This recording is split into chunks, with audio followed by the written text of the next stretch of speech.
ಇನ್ನು ಕ್ಷೇತ್ರದಲ್ಲಿ 5 ಲಕ್ಷ ಮತಗಳ ಅಂತರದಲ್ಲಿ ಗೆಲ್ಲುವಂತ ಗುರಿ ಇದೆ ಅಂತ ಬೆಂಗಳೂರಿನಲ್ಲಿ ಶೋಭಾ ಕರಂದ್ಲಾಜೆ ಹೇಳಿಕೆಯನ್ನ ಕೊಟ್ಟಿದ್ದಾರೆ.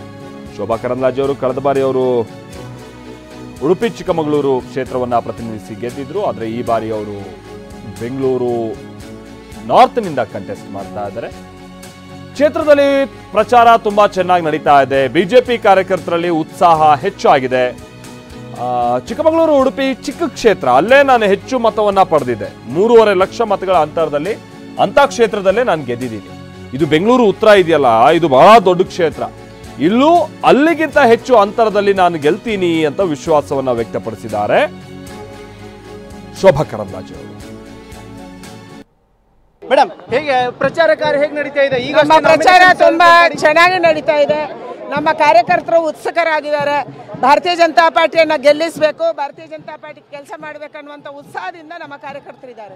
ಮೇಡಮ್, ಎಷ್ಟು ಅಂತರದಿಂದ ಗೆಲುವು ಸಾಧಿಸ್ತೀರಾ ಮೇಡಮ್? ನಾವು ಮಿನಿಮಮ್ 5 ಲಕ್ಷ ಅಂತರದಿಂದ ಗೆಲುವು ಸಾಧಿಸ್ತೀವಿ. ಮೇಡಮ್, ಈ ಬಾರಿ ಲೋಕಸಭಾ ಉತ್ತರದಿಂದ ಸ್ಪರ್ಧೆ ಮಾಡ್ತಿದ್ದೀರಿ. ಲಾಸ್ಟ್ ಟೈಮ್ ಚಿಕ್ಕಮಗಳೂರಿನಿಂದ ಸ್ಪರ್ಧೆ ಮಾಡಿದ್ದೀರಿ. 2 ಕ್ಷೇತ್ರಗಳ ನಡುವಿನ ಅಂತರ ಹೇಗಿದೆ ಮೇಡಮ್ ನಿಮ್ದು?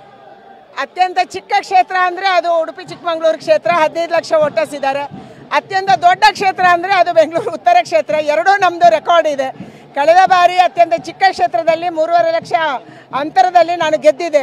ಈ ಬಾರಿ ನಮ್ಮ ಗುರಿ ಇರುವಂತದ್ದು 5 ಲಕ್ಷ. ಸೊ ಇದು ಶೋಭಾ ಕರಂದ್ಲಾಜೆ ಅವರು ಹೇಳಿರುವಂತಹ ಮಾತು. 5 ಲಕ್ಷ ಮತಗಳ ಅಂತರದಲ್ಲಿ ನಾನು ಗೆಲ್ತೀನಿ ಅನ್ನುವಂಥದ್ದನ್ನ ಅವರು ಒಂದು ವಿಶ್ವಾಸವನ್ನ ವ್ಯಕ್ತಪಡಿಸಿದ್ದಾರೆ. ಇವತ್ತು ಪಕ್ಷದ ಪರವಾಗಿ ನಾಮಪತ್ರವನ್ನ ಸಲ್ಲಿಕೆ ಮಾಡಿದ್ದಾರೆ ಶೋಭಾ ಕರಂದ್ಲಾಜೆ ಅವರು. ಅಂದರೆ ಗೋ ಬ್ಯಾಕ್ ಶೋಭಾ ಕರಂದ್ಲಾಜೆ ಅಂಥೇಳಿ ಉಡುಪಿ ಚಿಕ್ಕಮಗಳೂರು ಇಲ್ಲೆಲ್ಲ ಭಾಳ ಅವ್ರ ವಿರುದ್ಧವಾದ ಪ್ರಚಾರ ನಡೆದಿದ್ದು. ಅದಾದ ನಂತರದಲ್ಲಿ ಹೈಕಮಾಂಡ್ ಕೂಡ ಅಳೆದು ತೂಗಿ ಅವರಿಗೆ ಬೆಂಗಳೂರು ಉತ್ತರದಿಂದ ಕಂಟೆಸ್ಟ್ ಮಾಡಲಿ ಅನ್ನುವಂಥ ನಿಟ್ಟಿನಲ್ಲಿ ಅವಕಾಶವನ್ನು ಮಾಡಿಕೊಟ್ಟಿದೆ. ಆಮೇಲೆ ಉತ್ತರಕ್ಕೆ ಸಂಬಂಧಪಟ್ಟ ಹಾಗಿನ ಕೆಲ ಕ್ಷೇತ್ರಗಳು, ವಿಧಾನಸಭಾ ಕ್ಷೇತ್ರಗಳು ಅವರಿಗೆ ಪರಿಚಿತನೇ. ಹೀಗಾಗಿ ಇಲ್ಲಿ ಹೆಚ್ಚಿನ ಮತಗಳ ಅಂತರದಲ್ಲಿ ಗೆಲ್ತೀನಿ ಅನ್ನುವಂಥ ವಿಶ್ವಾಸವನ್ನು ಅವ್ರು ಹೊಂದಿದ್ದಾರೆ. ಇನ್ನು ಬಿಜೆಪಿ 10 ವರ್ಷ ಅಧಿಕಾರದಲ್ಲಿದ್ರೂ ಕೂಡ ಅಭಿವೃದ್ಧಿ ಆಗಿಲ್ಲ, ನಾವು ನುಡಿದಂತೆ ನಡೆದಿದ್ದೀವಿ ಅಂತ ಸಿಎಂ ಸಿದ್ದರಾಮಯ್ಯ ಇವತ್ತು ಪ್ರಚಾರದ ಸಂದರ್ಭದಲ್ಲಿ ಹೇಳಿದರು. ನಮ್ಮ ನಾಯಕರು ಎಲ್ಲ ಕ್ಷೇತ್ರಕ್ಕೂ ತೆರಳಿ ಮತಯಾಚನೆಯನ್ನ ಮಾಡ್ತಾರೆ. ಅಭ್ಯರ್ಥಿ ಸುನಿಲ್ ಬೋಸ್ ನಿಮ್ಮನ್ನ ಭೇಟಿಯಾಗಿದ್ದಾರೆ. 3 ದಿನಗಳಿಂದ ಮೈಸೂರು ಚಾಮರಾಜನಗರದಲ್ಲಿ ಅವರು ಸಂಚಾರ ನಡೆಸ್ತಾ ಇದ್ದಾರೆ. ಸಹಜವಾಗಿ ಕಾಂಗ್ರೆಸ್ ಪರ ಬಹಳ ಹುರುಪಿದೆ ಅಂತ ಸಿಎಂ ಸಿದ್ದರಾಮಯ್ಯ ವಿಶ್ವಾಸವನ್ನ ವ್ಯಕ್ತಪಡಿಸಿದ್ದಾರೆ. ಧ್ರುವನಾರಾಯಣ್ ಸಂಸದರಾಗಿದ್ದಂತಹ ಸಂದರ್ಭದಲ್ಲಿ ನಾನು ಈ ತೆರನಾದಂತಹ ಒಂದು ಹುರುಪನ್ನ ನೋಡಿದ್ದೆ. ಈಗ ಸುನಿಲ್ ಬೋಸ್ನಲ್ಲೂ ಕೂಡ ನಾನು ಅಂತಹದ್ದೇ ಒಂದು ಹುರುಪನ್ನ ಕಾಣ್ತಾ ಇದ್ದೀನಿ ಅಂತಲೂ ಕೂಡ ಹೇಳಿದ್ದಾರೆ.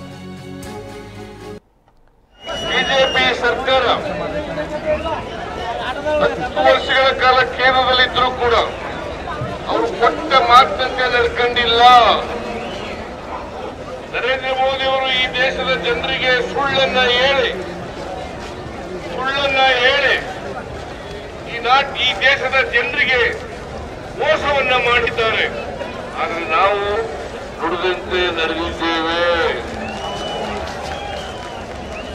ಹಿಂದಿನೂ ಕೂಡ 2013ರಿಂದ 2018ರವರೆಗೆ ನಾನು ಮುಖ್ಯಮಂತ್ರಿಯಾಗಿರುವಾಗ ಎಲ್ಲ ಭರವಸೆಗಳನ್ನು ಈಡೇರಿಸಿತ್ತು.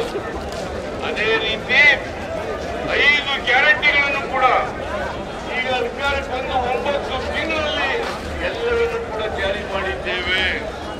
15 ಲಕ್ಷ ಕೊಟ್ರ, 2 ಕೋಟಿ ಉದ್ಯೋಗ ಸೃಷ್ಟಿ ಮಾಡಿದ್ರ, ರೈತರ ಆದಾಯ ದುಪ್ಪಟ್ಟು ಮಾಡಿದ್ರ, ಅಚ್ಚೇ ದಿನ ಬಂತ ಇಲ್ಲ.